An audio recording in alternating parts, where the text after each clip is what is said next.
Good morning all student.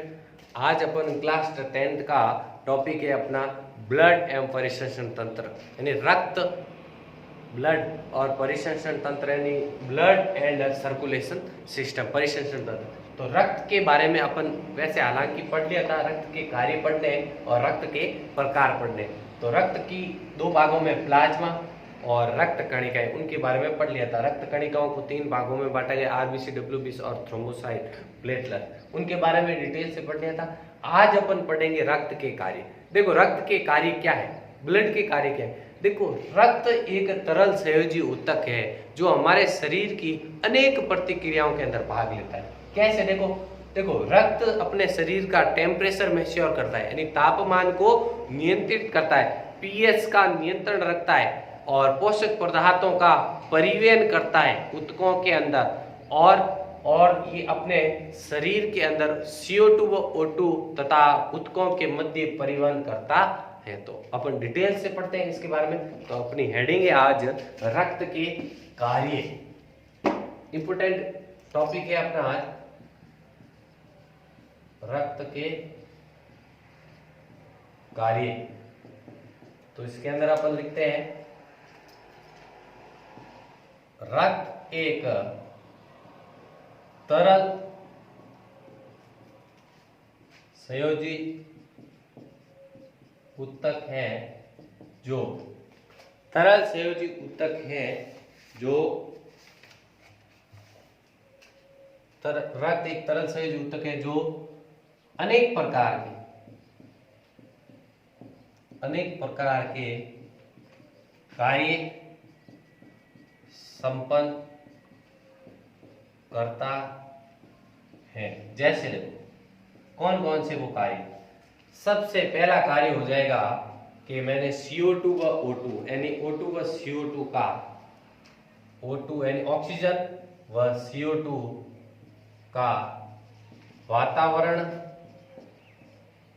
एवं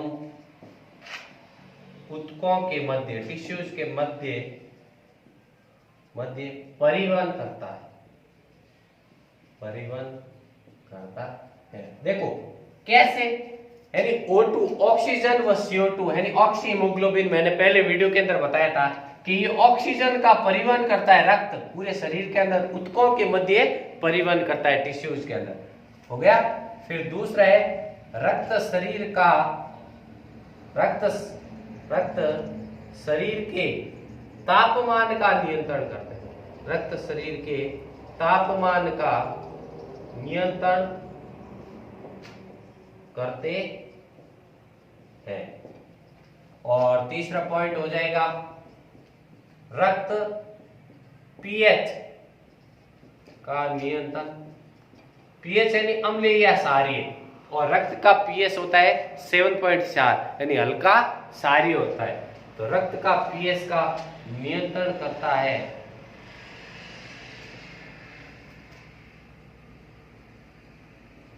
फिर चौथा हो जाएगा कि रक्त प्रतिरक्षण कार्यों को भी यानी प्रतिरक्षा यानी बीमारियों को लड़ने की भी क्षमता रखता है।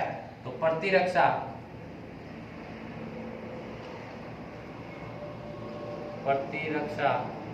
कार्यों को संपादित करता है यानी संपन्न करता। समझ में आ गया? देखो 2 पॉइंट और है वैसे। क्या कार्य इंपोर्टेंट, O2 व CO2 का वातावरण ऊतकों के मध्य क्या करते हैं? परिवहन करते हैं ऊतकों टिश्यूज के मध्य। रक्त शरीर के टेम्परेचर, ताप का नियंत्रण रखते हैं। कौन? ब्लड। रक्त पीएच का नियंत्रण करता है। प्रतिरक्षा कार्य यानी शरीर से लड़ने की भी क्षमता रखते हैं। तो ये नोट कर लो। फिर नेक्स्ट 2 पॉइंट अपने और है।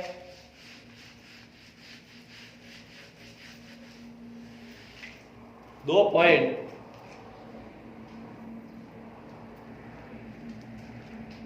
एक पॉइंट है रक्त उत्सर्जी पदार्थों को बाहर निकालने में सहायता करते। देखो कैसे, उत्सर्जित एक्सटर्नल अपशिष्ट पदार्थों को बाहर निकालने में किडनी की सहायता से रक्त फिल्ट्रेशन करके मूत्र के मलाशय के द्वारा, मल द्वारा बाहर निकाल दिया जाता है ठोस के रूप में। ठीक है, फिर लास्ट है हार्मोन के अंदर, यानी हार्मोन को ऐसे लिख सकते हैं, हार्मोन को आवश्यकता के अनुसार विभिन्न भागों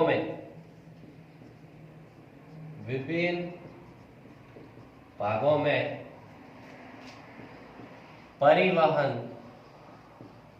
परिवहन करता है। देखो, उत्सर्जित पदार्थों को एक्सटर्नल क्रिया द्वारा बाहर निकालने में रक्त सहायक है, और हार्मोन्स को आवश्यकता के अनुसार विभिन्न भागों में, शरीर के विभिन्न भागों में परिवहन यानी कि आवागमन का कार्य करता है। ये हो गया आपके इंपोर्टेंट कार्य आपको 6 में से कम 4-5 कार्य मोस्ट इंपोर्टेंट आपको याद रखने हैं। हालांकि मैंने एक नोट लिखवा दिया कि रक्त का पीएस हल्का 4 या 7.4 होती है पीएस परास। देखो पीएस परास क्या होती है, मामूली सा मैं बता देता हूँ आपको। देखो ये 0, ये 7, ये 14, एक पीएस स्केल है जिसकी खोज वैज्ञानिक सोरेनसन ने की थी। उसका क्या रोल है, देखो 0 से लेके 7 के बीच में जो वैल्यू आएगी वो तो होगी अम्लीय, क्या होगी, अम्लीय, और 7 और 14 के बीच में आएगी उसकी वैल्यू वो क्या होगी, क्षारीय, और 7 एग्जिट आएगी तो क्या होगी, उदासीन, जैसे पानी है, नमक आदि। देखो 7.4 किसका होता है, रक्त का होता है। किसका होता है, रक्त की पी।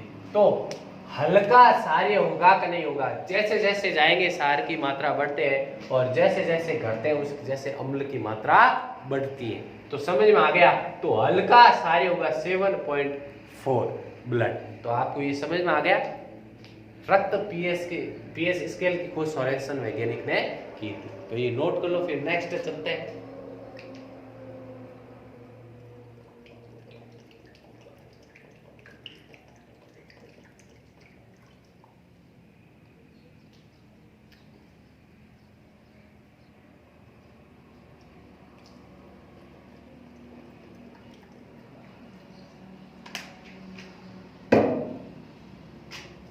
नेक्स्ट चलते हैं। नेक्स्ट है अपने रक्त के प्रकार। देखो रक्त के प्रकार सामान्यतः ऐसे बोल सकते हैं कि मानव के शरीर के अंदर 4 भागों में रक्त को बांटा गया है। रक्त देखो कैसे, वो 4 प्रकार कौन से, देखो ए बी और ओ। अब देखो ये क्या है, रक्त के अंदर जो आरबीसी पाई जाती है ना, लाल रक्त कणिका है, आरबीसी के ऊपर पाए जाने वाले प्रतिजन एंटीजन के अनुसार इनको 4 भागों में बांटा गया है, ए बी ओ। अब देखो सर्वदाता, दाता का मतलब वही होता है जो दान देता है, यानी सभी को रक्त ओ समूह सभी को दे सकता है, और सर्वग्राही सभी से ग्रहण कर सकता है, ए बी। इसीलिए सर्वदाता ओ और सर्वग्राही ए बी। वो अपन नोट के अनुसार मैं लिखूंगा। तो अपन नेक्स्ट हेडिंग है अपन रक्त के प्रकार, ब्लड ऑफ टाइप, रक्त के प्रकार। देखो रक्त के प्रकार, रक्त के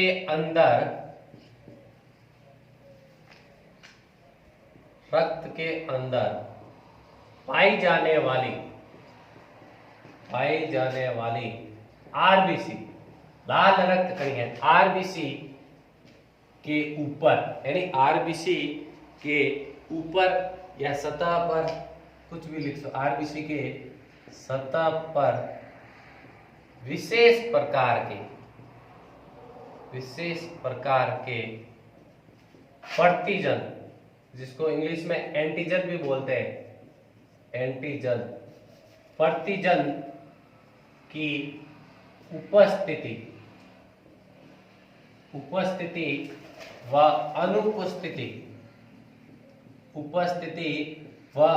अनुपस्थिति के आधार पर रक्त को 4 भागों में, 4 वर्गों में बांटा गया है। देखो वो 4 कौन से, सबसे पहला ए, दूसरा बी, तीसरा ए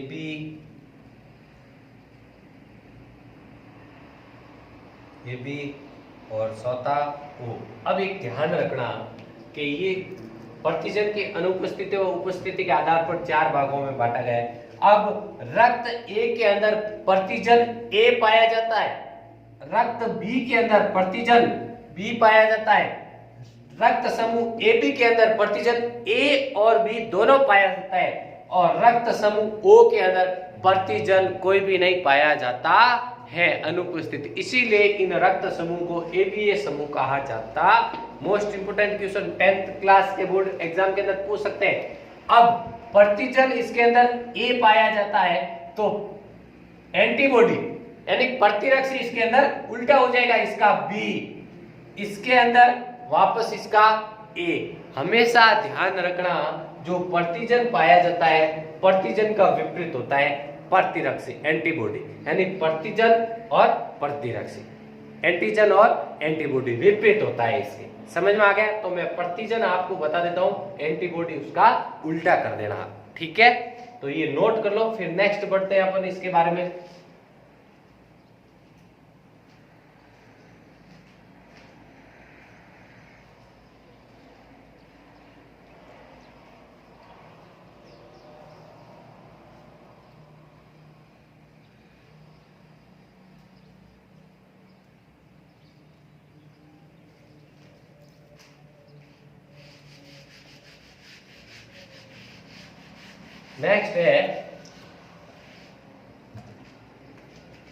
नेक्स्ट है ए रक्त समूह।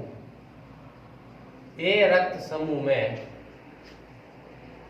आरबीसी में, यानी एक रक्त समूह में आरबीसी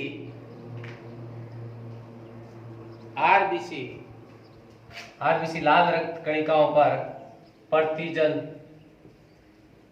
ए तथा बी लाल रक्त कणिकाओं में, बी लाल रक्त कणिका या आरबीसी हुई रक्त कणिकाओं में प्रतिजन बी तथा ए बी रक्त समूह में, ए बी रक्त समूह में प्रतिजन ए व बी दोनों पाए जाते हैं, दोनों पाए जाते हैं तथा रक्त समूह ओ में प्रतिजन कोई भी नहीं पाया जाता है। इसलिए इनको एबीए रक्त समूह कहते हैं। इसलिए इन रक्त के समूहों को एबीएओ रक्त समूह कहते हैं। देखो थोड़ी देर पहले मैंने बताया था रक्त समूह आरबीसी में प्रतिजन, देखो लाल रक्त कणिकाओं के सतह पर उनकी उपस्थिति या अनुपस्थिति के आधार पर 4 प्रकार के रक्त होते हैं। तो प्रतिजन ए के अंदर, रक्त समूह ए के अंदर प्रतिजन ए होगा, बी के अंदर बी होगा, ए बी के अंदर ए और बी दोनों होगा, और रक्त समूह ओ के अंदर कोई प्रतिजन नहीं पाया जाता है। तो एंटीबॉडी के अंदर उसका उल्टा हो जाएगा, उसमें ए बी पाया जाता है। तो ये आपको इसीलिए इन रक्त समूह को एबीए रक्त समूह कहा जाता है। अब देखो लाल रक्त कणिकाओं में इनकी उपस्थिति व अनुपस्थिति प्रकार के 4 प्रकार के होते हैं, जबकि एक और प्रकार का रक्त समूह पाया जाता है जिसे आरएस कारक कहा जाता है। जिसके अंदर रक्त की मात्रा समूह होता है उसको आरएस पॉजिटिव और आरएस माइनस रक्त कणिकाओं के, लाल रक्त कणिकाओं के आधार पर।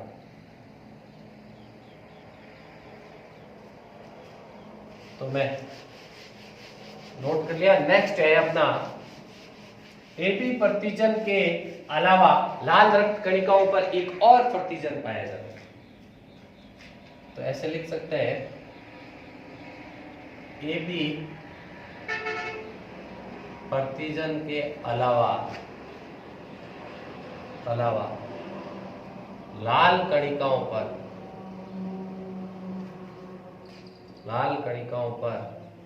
एक और प्रतिजन पाया जाता है, उसे आरएस समूह कहते हैं। आरएस रक्त समूह, आरएस रक्त समूह कहते हैं। आरएस फैक्टर प्रतिजन कहा जाता है।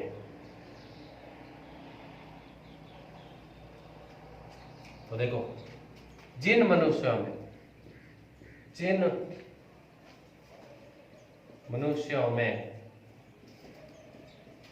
रक्त समूह,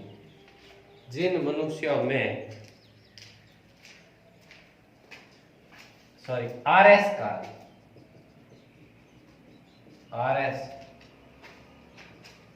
कारक उपस्थित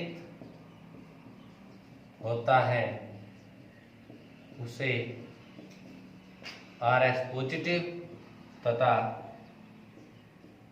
अनुपस्थित को आरएस नेगेटिव कारक कहा जाता है। देखो, एबी प्रतिजन के अलावा यानी एंटीजन के अलावा लाल आरबीसी पर एक और प्रतिजन पाया जाता है। उस प्रतिजन को आरएस रक्त समूह कहते हैं। जिन मनुष्यों में आरएस कारक उपस्थित होता है उसे आरएस पॉजिटिव और अनुपस्थित होता है उसको आरएस नेगेटिव यानी ऋणात्मक और आरएस धनात्मक रक्त समूह कहा जाता है। ये आपको याद रखना है। फिर एक नोट आपको याद रखना है। देखो क्या है, विश्व में पूरा वर्ल्ड, विश्व में कुल जनसंख्या यानी ऐसे लिख सकते हैं, विश्व में लगभग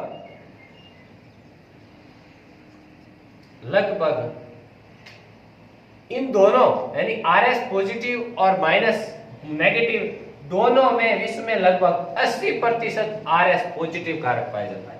समझ में आ गया? विश्व में लगभग 80% आरएस पॉजिटिव रक्त समूह पाया जाता है। समझ में आ गया? फिर एक और नोट है, सर्वग्राही और सर्वदाता किस समूह को कहते हैं? एग्जाम के अंदर पूछ लेते हैं। तो सर्वग्राही यानी ग्रहण करने वाला एबीए रक्त समूह और सर्वदाता यानी सभी को दे सकता है ओ रक्त समूह। देखो कि आरएस यानी कि अब आपको कुल जनसंख्या यानी कुल अगर मानव के रक्त के बारे में पूछे तो 80% ये नहीं होगा। देखो ए बी अनेक प्रकार के होते हैं, लेकिन आरएस पॉजिटिव और माइनस यानी नेगेटिव की उपस्थिति के आधार पर इन दोनों में से 80% रक्त मानव के कुल वस्तु के अंदर कौन सा पाया जाता है? ये आरएस पॉजिटिव यानी आरएस धनात्मक। तो ये हो गया। फिर सर्वग्राही यानी सभी को ग्रहण, सभी से ग्रहण करने वाला रक्त समूह एबी और सभी को देने वाला दाता उसको सर्वदाता कौन सा है? ओ रक्त समूह। तो फिर कल पढ़ेंगे अपन परिसंचरण तंत्र। आज अपनी क्लास यही समाप्त करते हैं। और आपको कोई दिक्कत हो तो कमेंट के अंदर नीचे वीडियो के अंदर कमेंट कर लेना, तुरंत आपको उसका आंसर मिल जाएगा। आज के लिए धन्यवाद, मिलते हैं नेक्स्ट वीडियो में।